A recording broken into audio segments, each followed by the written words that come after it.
It's a pleasure this morning. Good morning, everyone. It's a pleasure this morning to start this new session on community mapping.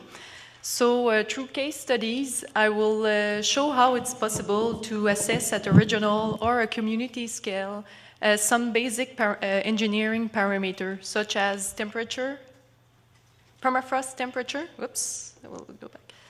Permafrost temperature and how this temperature will change in response to climate change, and also the identification of TA-sensitive or TA-unstable area and the amount of sediment that we can expect. So the three case studies are Pangatong, Iqaluit, and Saluit, all located in continuous permafrost and in cold permafrost. So at those three locations, the permafrost temperature is about -5 at 10-meter depth.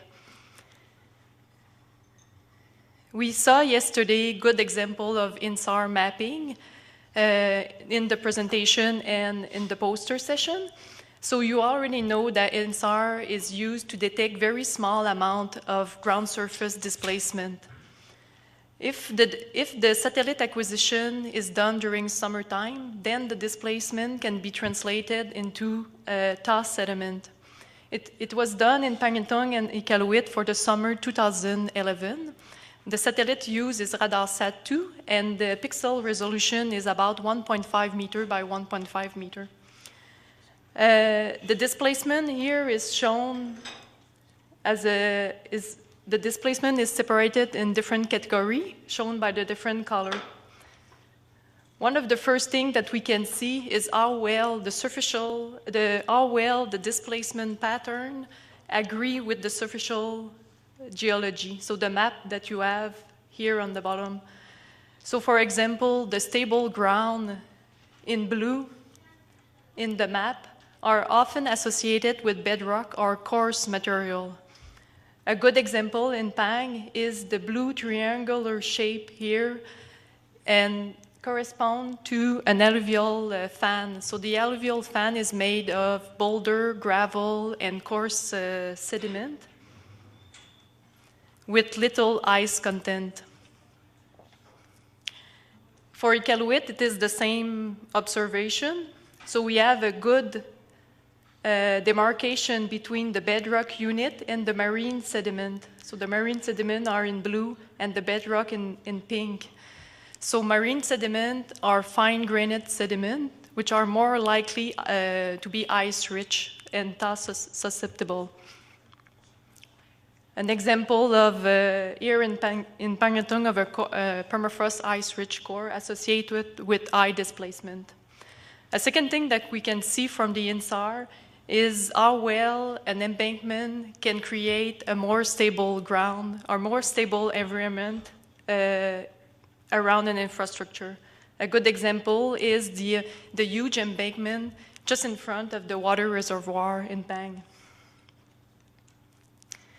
In 2012, acquisition of data, INSAR data was done for Iqaluit as well. And if we zoom around the Iqaluit airport, then we see the very good similitude between both years. The difference is due because in 2012, the time of observation for the INSAR data was 1 month longer. So everything that appears here, for example, in the green or yellow color, will appear here. It will be the same pattern, but because the time observation was longer and the beginning of the summer a little bit warmer, everything that is green or yellow will appear maybe green or in pink area showing higher sediment values. Most of the runway is built on glacial marine sediment, which is made of gravel, sand, and silt. The top layer of this unit is affected also by extensive ice wedge network, which is all the red line showing here. This section here of between the runway and one of the taxiway access is interesting. Even if we are in the same geological unit, there we can see that we have a broad range of displacement value from stable ground in blue to high displacement in pink. This area here is often, it's a wet area. The water level is often seen above the ground surface. So the availability of water will likely lead to excess ice in the active layer or the top of the permafrost. And combined to the fact that we have water at the surface, that will could also lead to permafrost degradation in long term. So we see here the same section in 48 showing that it was a wet area.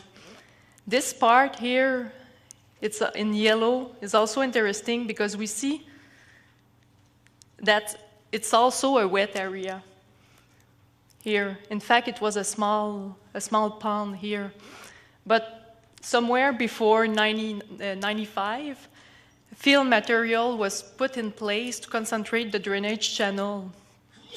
And we can see that the INSAR match exactly the pattern or the fill material here. So again, the fill material is creating a more stable ground. The other side here, even if we have the same displacement value, it's another not another case, but the explanation for the high sediment could be different because it's in fact within the embankment, so coarser material and dry surface, but we have also high displacement. So one of the possibilities, because the active layer could be thicker at this place, because it's also the location where they accumulate the snow when they remove it from the runway and the taxiway. Other causes of displacement can also be related to ice wedge, like here when we see small dots of high displacement, or here where there's probably groundwater that is flowing within the embankment. I will skip this.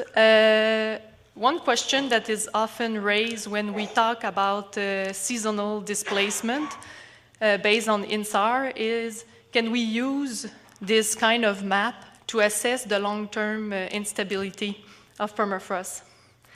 Well, I'm tend to say yes, because our observation, so this is a graph of observation in the field on eve and so eve and TA sediment of 3 years. And so it's not based on INSAR data, but what is showing is the INSAR seasonal movement, which is contained in this part of the year, is also part of a broader picture, a broader, longer trend of degradation. It's more obvious for wet area, but it's also visible for dry area. Now, just to conclude on this part, the key message or the key recommendation is INSAR map is a useful tool to identify the unstable area and their extent. We just see that it can be also used for a first-order prediction for spatial pattern of long-term terrain instability. However, this map should always be accompanied or interpreted according to a variety of field observation. We see that the displacement, value can be related to different causes. It's important to understand the cause to be able to choose the better action to do. And I will skip this. And then I will quickly bring you to northern Quebec in Nunavik, where 3D thermal modeling was performed to assess the variability in permafrost temperature at the community scale and also to see how this temperature will change over time in the context of climate change. So the thermal model is just a mathematical representation of the reality, so it's just a simplification of the reality. Thank you. So here we have an example of a result of the model in January 2005, showing the surface temperature. And here it's the same model, but we only have it's only a section that is represented, so we can see that the permafrost temperature in depth. The scale is here, so warm color, orange and red, are associated with warm permafrost, while cold temperature in blue are associated with cold surface. It's the same here, the scale is a little bit different. What the result is showing is the high variability in the surface and ground temperature at the community scale. For example, under thick embankment snow cover or rivers, the permafrost temperature is higher than at other places in the community, and in particularly this part is under infrastructure built on the pile where there's a space for the air to flow. So the permafrost remain cold under this.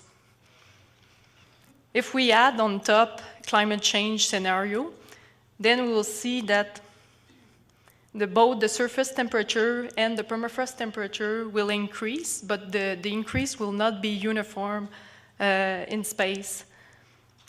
The increase will be less under snow cover and rivers, and more, the increase will be more important under bare surface or under infrastructure built on pile.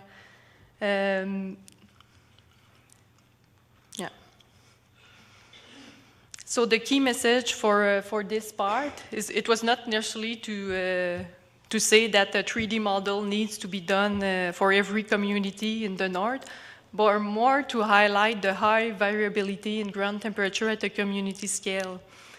And yesterday we heard that geology was very important, maybe the first step to know for a good adaptation plan. And I agree with that, and I will add that the result here highlights also the importance to establish a monitoring permafrost site to support decision, not just one site, but different sites in the community, so under different conditions. And if thermal modeling is performed, and with climate change scenario, then the result is very useful to understand the consequence of the warming, the permafrost warming, when permafrost degradation will appear, and its duration. If we know the thickness of the sensitive layer, then we'll have an idea of the duration of the degradation. I will just quickly conclude on example of the maps that were used by different level. For example, here, the map where the superficial map was used, was modified and used as a simplified version for the homeowner guide to permafrost in Nunavut. And here other example, the INSAR and superficial map were used as raw data under the form of a GIS format and transfer to the GN, the engineer company, who are responsible for the Iqaluit International Airport Improvement Project. And as well, in the summer 2013, Iqaluit released their new sustainable plan, and this document contains information on change in permafrost and climate change. However, it remains very general information, and I'm hoping that the recent map can be used and feed in the new version of this document. Thank you.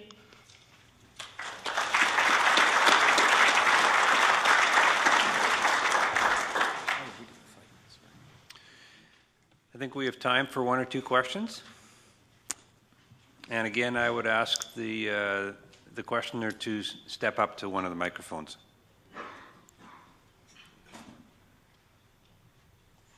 Hey, Anne-Marie. My name is Muhammad Idris. I'm from Highways Public Works, Government of Yukon.